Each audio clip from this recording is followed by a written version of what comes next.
हम माननीय मुख्यमंत्री के प्रति भी अपना आभार प्रकट करते हैं कि जिन्होंने हमें दोबारा शिक्षा विभाग की जिम्मेदारी सौंपी है, और भोरे की जनता के प्रति भी अपना आभार प्रकट करते हैं जिन्होंने दोबारा अपने प्रतिनिधि के रूप में हमें इस सदन में भेजा है।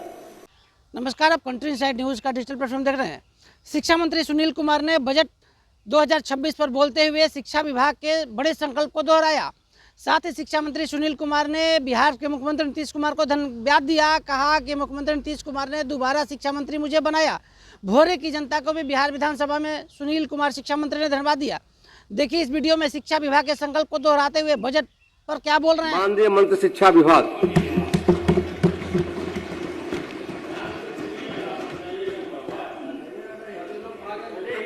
माननीय अध्यक्ष महोदय, हम शुक्रगुजार हैं आपके प्रति कि आपने हमें बजट से संबंधित बातों को सदन में रखने का मौका दिया।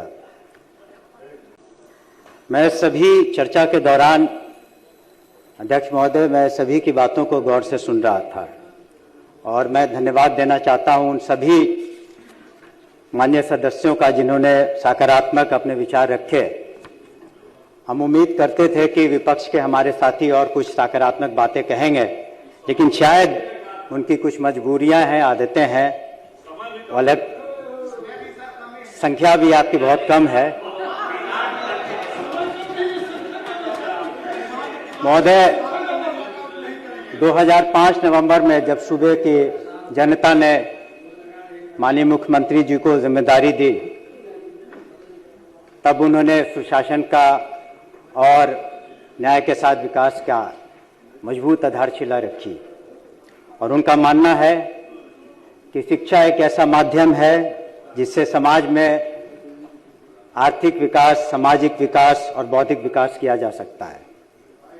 और इसी सोच के साथ उन्होंने महात्मा गांधी से प्रेरणा लेते हुए और समाजवादी के सोच के विचारधारा के पुरोधा होते हुए उन्होंने सुनिश्चित किया कि शिक्षा की लौ सूबे के हर कोने तक जाए और साथ ही साथ समाज के हर वर्ग तक शिक्षा की लौ जाए, पहुंच सके शिक्षा जिन्हें आज तक शिक्षा नहीं मिल रही थी। विशेष करके उन सभी गांवों में, कस्बों में वंचित समाज के बच्चों में जो अभी तक शिक्षा से महरूम थे।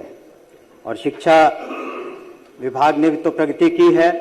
शिक्षा की नीति और कल्याणकारी योजनाओं के कारण आज हम बहुत आगे बढ़ चुके हैं। साथ ही साथ नवाचार, टेक्नोलॉजी का इस्तेमाल, कैसे हमारे बच्चों को आगे चल करके नौकरी मिले, रोजगार शुरू कर सके, स्टार्टअप शुरू कर सके, हम सभी क्षेत्र में प्रगति कर रहे हैं। महोदय, इतिहास गवाह है कि किस तरीके से नालंदा विश्वविद्यालय, विक्रमशिला विश्वविद्यालय का जितना नाम था उतना ही नाम मिथिलांचल में वैदिक के ज्ञान, वेद के ज्ञान की भी आस्था और वहाँ पर भूमि रही है।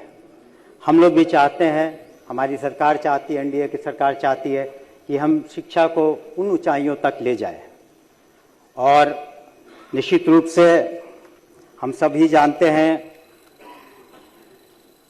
कल जरूर आएगा, ये तय है महोदय, लेकिन कल का स्वरूप क्या होगा, शिक्षा का स्वरूप क्या होगा, ये बहुत महत्वपूर्ण है।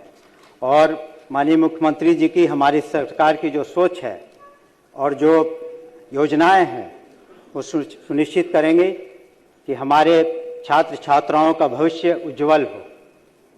इसी सोच के साथ कि उन्नत शिक्षा, उज्जवल भविष्य को लेकर के हम सभी 7 निश्चय 3 के साथ आए हैं, जिसमें समावेश किया गया है कि हर, जैसा कि माननीय उप मुख्यमंत्री जी ने भी अपने बजटीय भाषण में कहा था कि किस तरीके से हर ब्लॉक में मॉडल स्कूल होगा, हर ब्लॉक में एक डिग्री कॉलेज होगा, उच्च शिक्षा विभाग को अलग किया गया, सेंटर ऑफ एक्सेलेंस बनेगा, एजुकेशन सिटी का निर्माण होगा। इन सभी सोचों के साथ हम लोग आगे बढ़ रहे हैं महोदय। हम सभी जानते हैं कि पूर्व में शिक्षा की क्या स्थिति थी।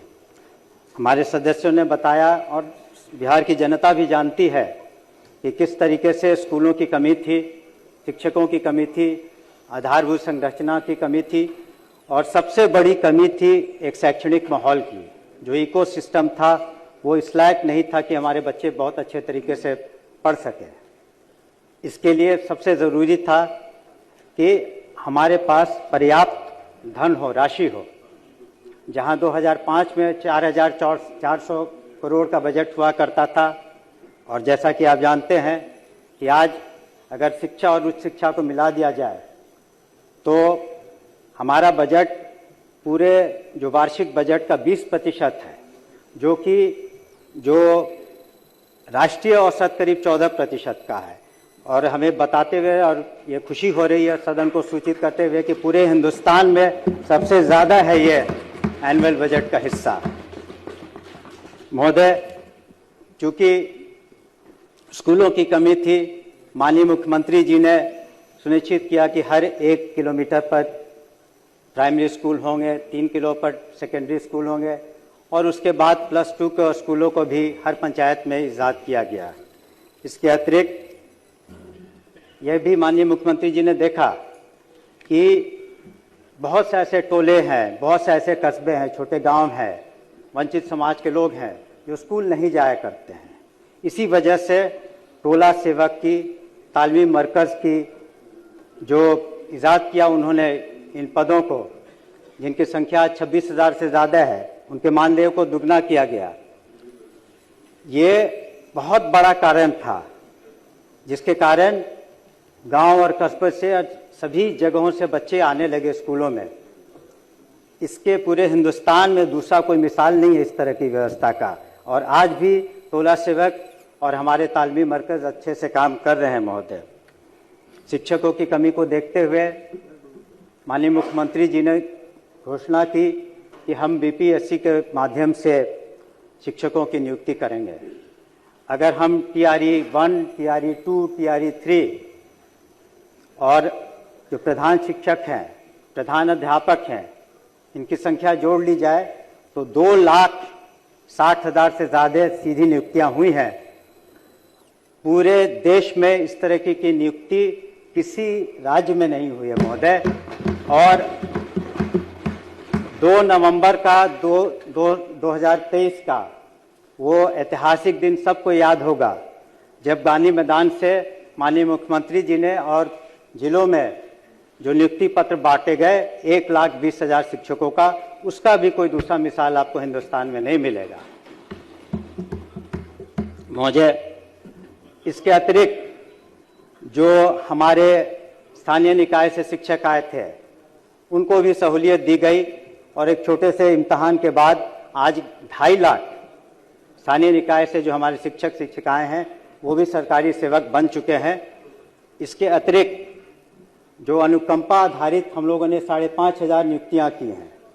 और हम सदन को बताना चाहेंगे कि दिव्यांग बच्चों को पढ़ाने के लिए हम लोगों ने 7,000 से ज़्यादा रिक्तियों की अधियाचना बीपीएससी को भेजी है। और आने वाले समय में हम लोगों ने अपनी अधियाचना TRE 4 के माध्यम से हम लोग 45,000 से ज़्यादा शिक्षक शिक्षिकाओं की नियुक्ति करना चाहते हैं। एक बहुत ही सुनहरा अवसर है बिहार के युवा पीढ़ी के लिए। इसके अतिरिक्त महोदय, शिक्षा का स्तर और बेहतर हो सके, हम अनुश्रवण कर सके ठीक से, इसलिए 935 post assistant education development officer की भी इसकी भी अधियाचना हम लोगों ने बीपीएससी में भेजी है। अनुश्रवण ठीक से रहे इसके लिए हमारा जो पोर्टल है उस पर सारी बातें आती हैं शिक्षा कोष की, लोग भी अपनी शिकायतें दर्ज कर सकते हैं। और जो हमारी जो नीतियां हैं, स्थानांतरण हो या अन्य जो भी विसंगतियां हों, उस पर हम लोग बहुत ही सहानुभूति से विचार कर रहे हैं। हमारे माननीय सदस्य कह रहे थे कि उन्हें तनख्वाह में विलम्ब होता है। मैं दावे के साथ कह सकता हूं कि शिक्षकों के तनख्वाह देने में कोई विलम्ब नहीं होता है। उन्हें समय 5 तारीख से पहले 5,87,000 से ज़्यादा शिक्षक शिक्षिकाओं को उनको तनख्वाह मिलते हैं समय। HRMS पोर्टल है हमारा, ह्यूमन रिसोर्सेज मैनेजमेंट सिस्टम, जिसके थ्रू डीबीटी के माध्यम से ये सारी कुछ की जाती हैं। यह देखा गया, सरकार ने, एनडीए सरकार ने देखा कि हमारे छात्र छात्राओं को गरीबी की वजह से समस्याएं अधिक हैं, इसलिए माननीय मुख्यमंत्री जी ने कल्याणकारी योजनाएं शुरू की और उसमें जो छात्रवृत्ति योजना की, ये बताते हुए मैं बहुत संतोष हो रहा है कि माननीय मुख्यमंत्री जी ने कक्षा 1 से लेकर कक्षा 12 तक जो छात्रवृत्ति की राशि है उसको दुगना कर दिया है आने वाले समय में। और हम कहना चाहेंगे कि वित्तीय वर्ष 25-26 में वर्ग 1 से 12 तक कुल 7,62,917 छात्र छात्राओं को डीबीटी के माध्यम से इसका लाभ मिला है। उसी तरह से बालिका इंटरमीडिएट प्रोत्साहन योजना में भी उन्हें करीब 4,67,253 छात्राओं को फायदा हुआ है।